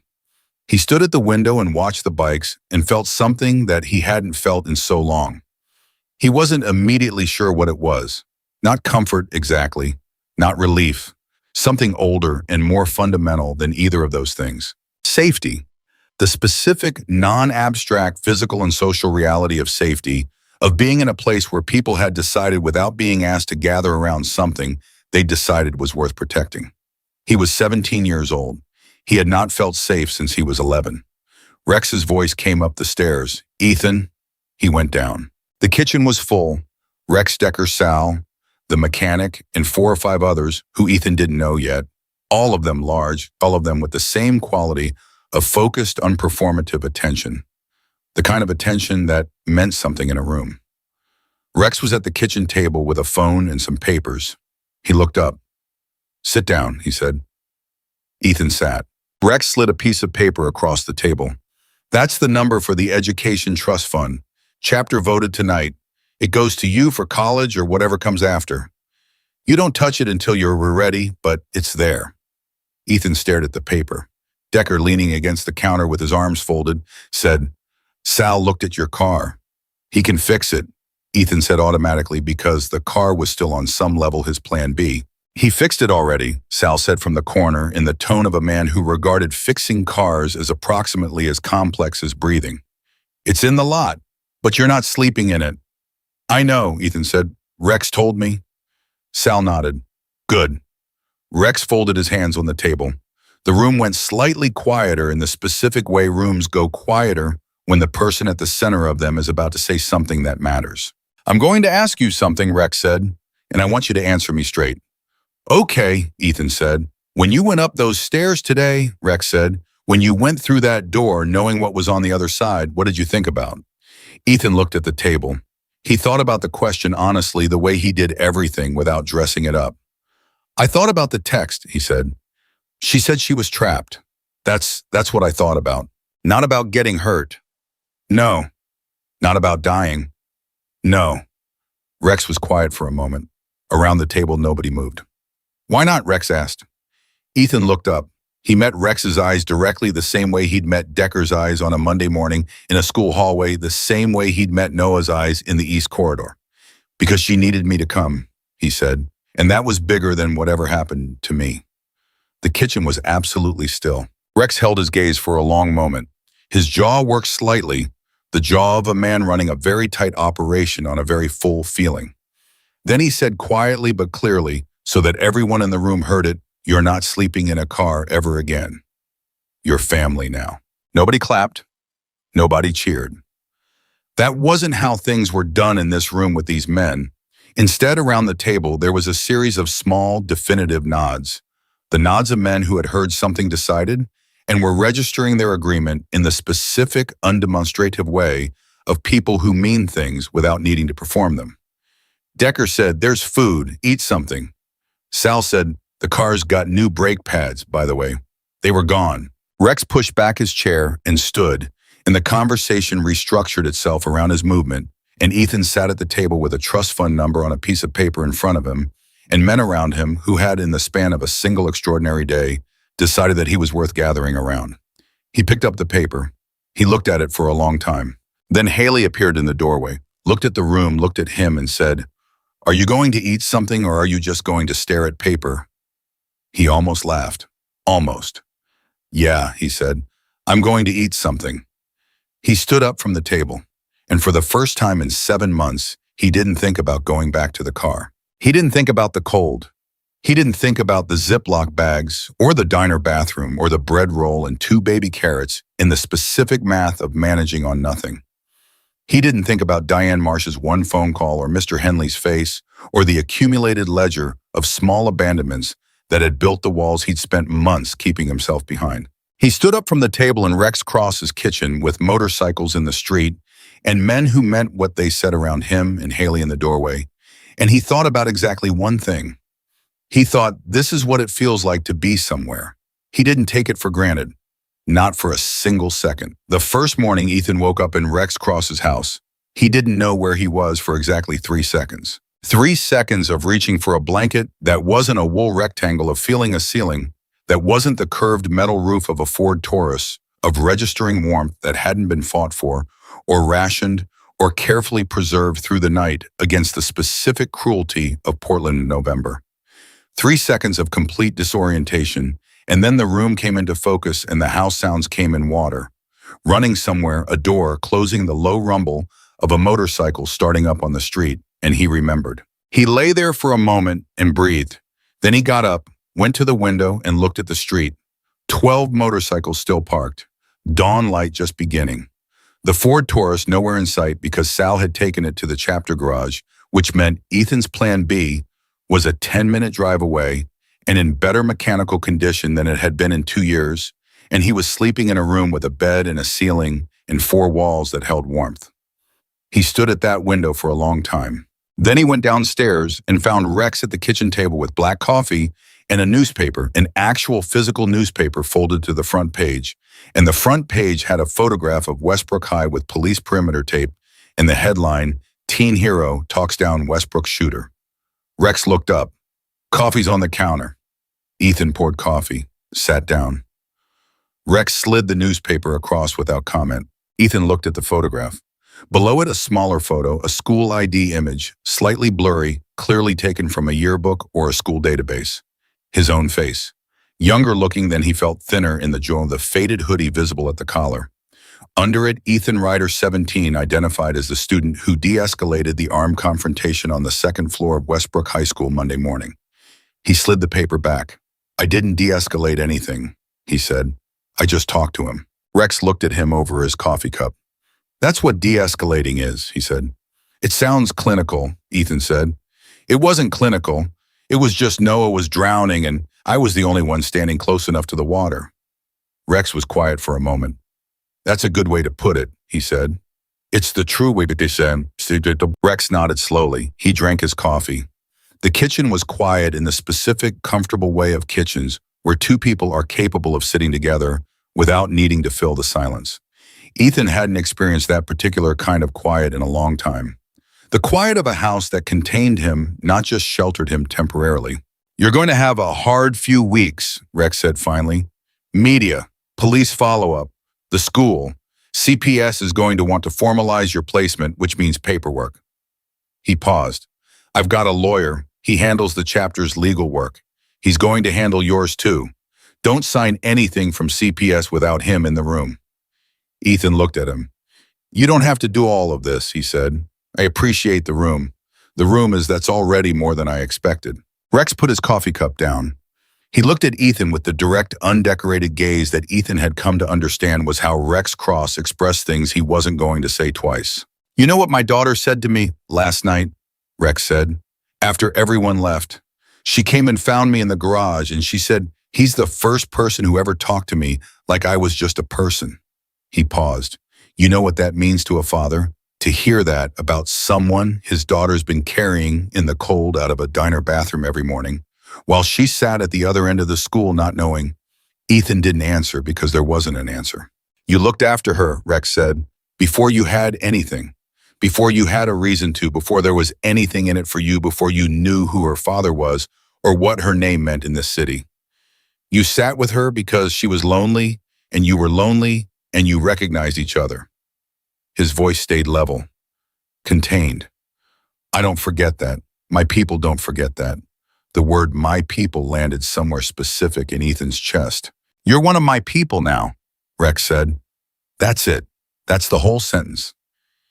The weeks that followed were not easy, and nobody pretended they would be. Diane Marsh arrived 2 days after the incident in a rental car because her regular vehicle was in the shop carrying a folder and the expression of a person who was managing a caseload that was 30% over capacity and had received a call from a sergeant and a Hells Angels lawyer in the same 48 hours and was still processing that combination. She sat across from Ethan at Rex's kitchen table. Rex had offered the kitchen with the neutral courtesy of a man who understood that fighting the system required first letting the system into the room. And she opened her folder and said, "Ethan, I owe you an apology." He looked at her. She wasn't reading from the folder. She was looking at him directly with the tired, honest face of someone who had decided that the only functional response to this particular failure was to be completely straight about it. "I called once in 4 months," she said. "I had 47 open cases, and yours was flagged as stable because you were enrolled in school and appearing to attend regularly." Stable. She said the word with a brief, controlled distaste. "That was a failure of my office, and it was a failure of mine personally, and I'm telling you that to your face before we do anything else." Ethan looked at her for a moment. He thought about all the things he could say the nights in the Taurus, the diner bathroom, the Ziploc bags, the accumulated weight of managing a loan that she was describing from the outside with the word stable. He thought about how angry he probably had a right to be. "Okay, he said finally. "That's it," she said. "You're here now," he said. "Let's figure out what comes next." Diane Marsh looked at him across the table, and something shifted in her expression, something that was not pity and not admiration exactly, but the look of a person recalibrating around someone they hadn't expected. Rex's lawyer, a compact man named Gerald Fitch, who wore a suit that was slightly too good for a Tuesday morning, and had the air of someone who had seen considerably stranger things than this, guided the conversation toward emergency guardianship and formal placement and the education trust fund. And by the end of 2 hours, there were papers signed and a process in motion, and Diane Marsh left with her folder in a different set of notes than the ones she'd arrived with. Gerald Fitch packed up his briefcase, shook Rex's hand, and said to Ethan on his way out, "You should consider law eventually. You negotiated that room better than most of my clients." "I didn't negotiate anything," Ethan said. "I know," Gerald said. "That's why it worked." Chew. Westbrook High reopened 2 weeks after the incident with counselors stationed in every hallway and a mandatory assembly on mental health that most students attended in the specific suspended silence of people who had just learned at very close range what the consequences of institutional invisibility actually looked like. Ethan walked back in on the first day. He did it because Haley had said simply and without drama the night before, "You should go first. If you go first, everybody else can follow." And she was right in the way she was right about most things, the practical, clear-eyed right of someone who understood how narrative worked, how one person walking through a door changed what the door meant for everyone who came after. The hallway was quiet when he came in. Not the quiet of the lockdown, not that compressed animal quiet of people hiding, the quiet of people registering something.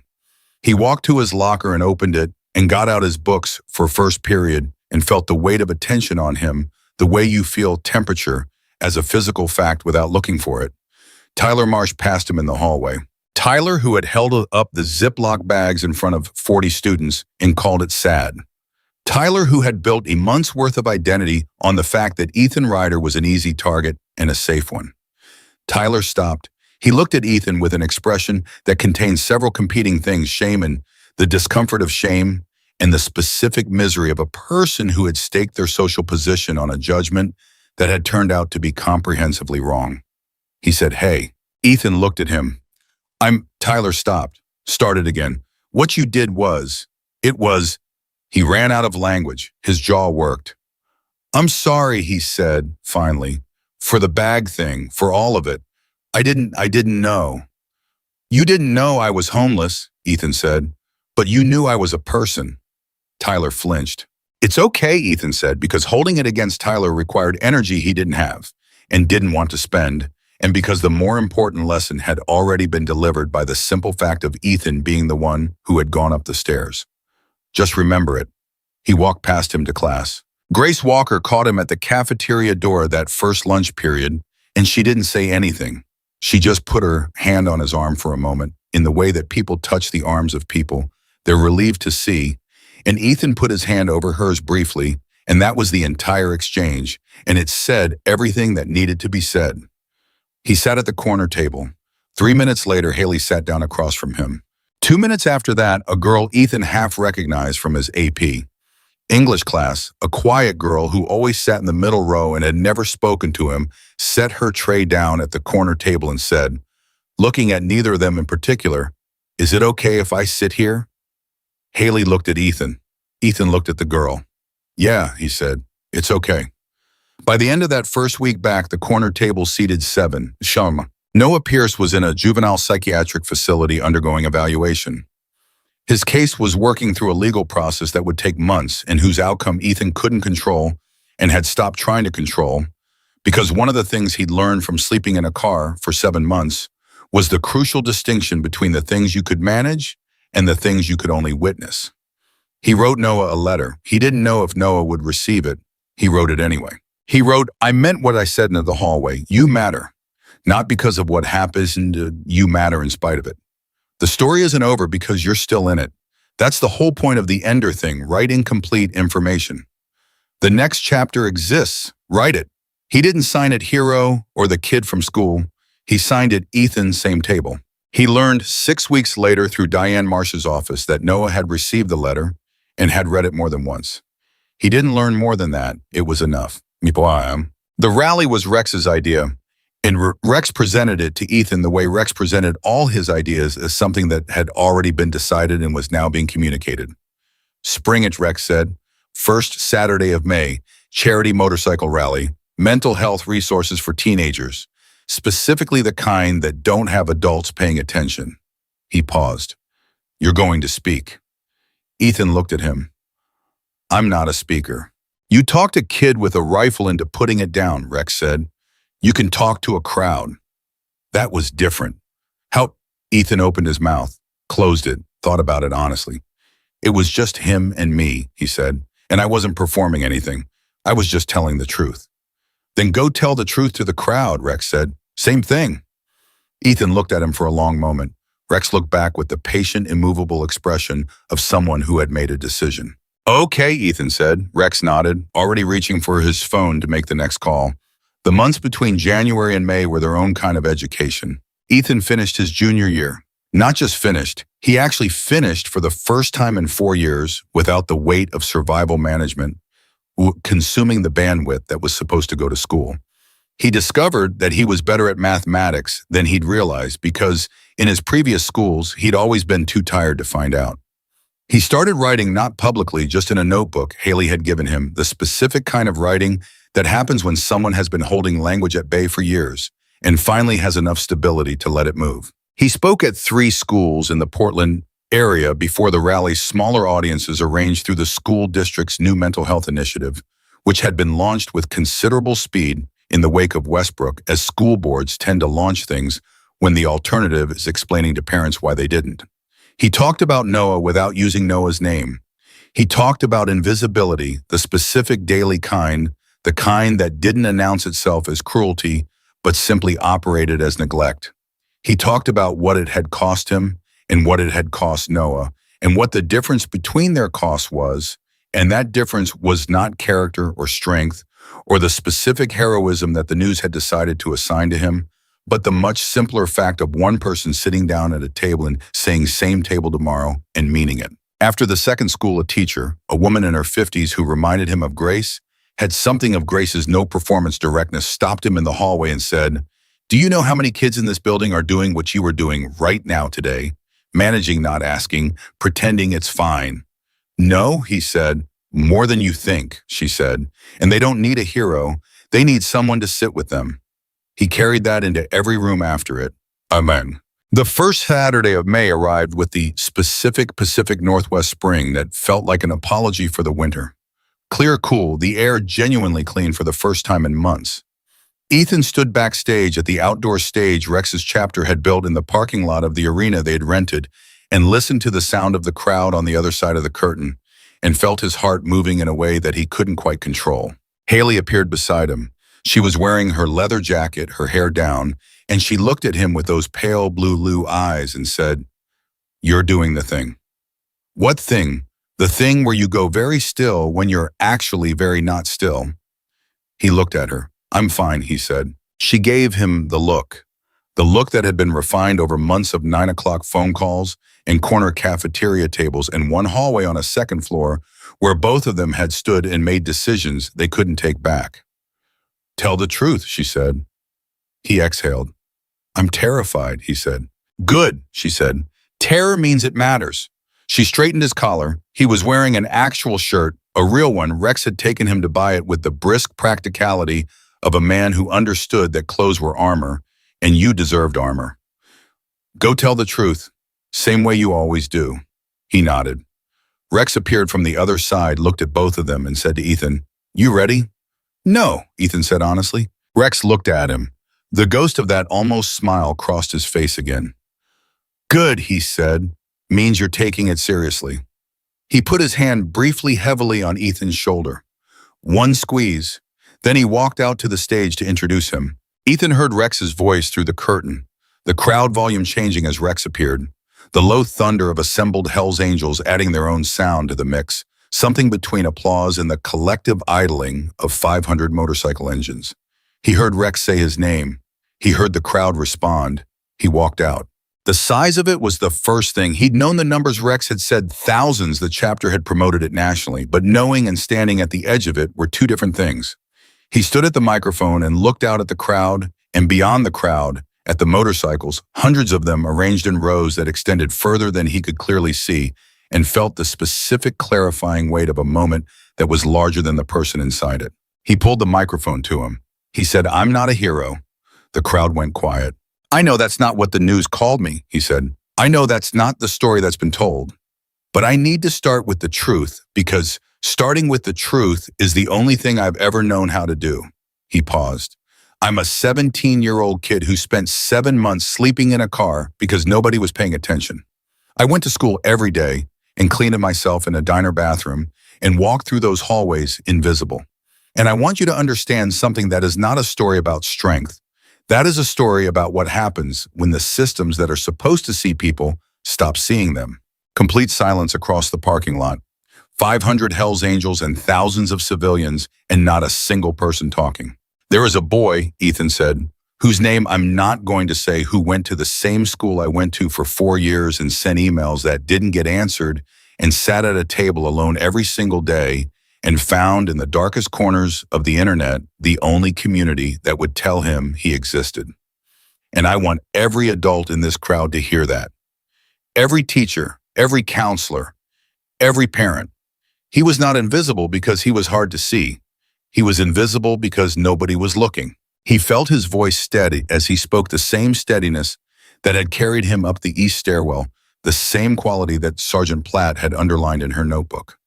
Not the absence of feeling, the management of it, the decision made somewhere below conscious thought that the feeling would move through the words instead of stopping them. "I sat with him," he said. 3 minutes in a cafeteria, talking about a book. That was it. 3 minutes that I almost didn't spend because I was too busy managing my own survival." He paused. "I think about those 3 minutes a lot. I think about what more of them might have done.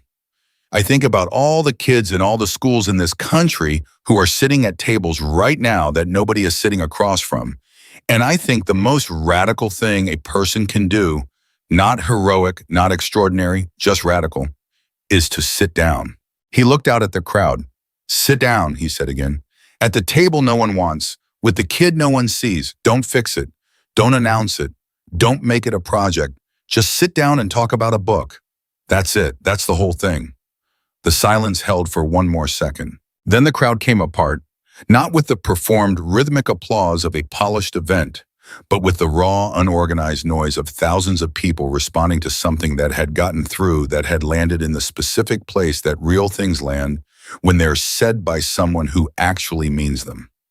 Ethan stepped back from the microphone. Rex was standing to his left, and when Ethan turned, Rex Cross was looking at him with an expression that he had probably never worn in a public space in his adult life, open. Unguarded, the expression of a man who had decided that some things were worth more than whatever composure cost him. He said nothing. He didn't need to. He reached out and gripped the back of Ethan's neck briefly, the way a father grips a son, and that was the entire sentence. Haley was on his right. She didn't say anything either. She took his hand and held it and looked out at the crowd with him, and in the crowd between the motorcycles and the cheering strangers and the cameras and the noise of a moment that was too large for any one person to contain. Ethan Ryder looked out at all of it and felt clearly, completely without qualification, that he was standing somewhere. Not passing through, not managing, not invisible. Somewhere. Rex stepped to the microphone. He looked out at the assembled crowd and held up something Ethan hadn't seen, a leather vest, the kind the chapter wore custom made, and on the back stitched in the chapter's white and gold, brother by blood, family by sacrifice. The crowd read it. The crowd understood it. The crowd responded. Rex turned and held it out to Ethan. Ethan looked at it. His jaw tightened. He breathed. He took it. He put it on. The crowd erupted. The motorcycle engines, dozens of them, then hundreds, fired up in a sound that was not noise, but something else, something that vibrated in the chest and said in the language that people who don't have other words use, "We see you, we see you, we see you." Ethan stood in the middle of all of it and let himself be seen.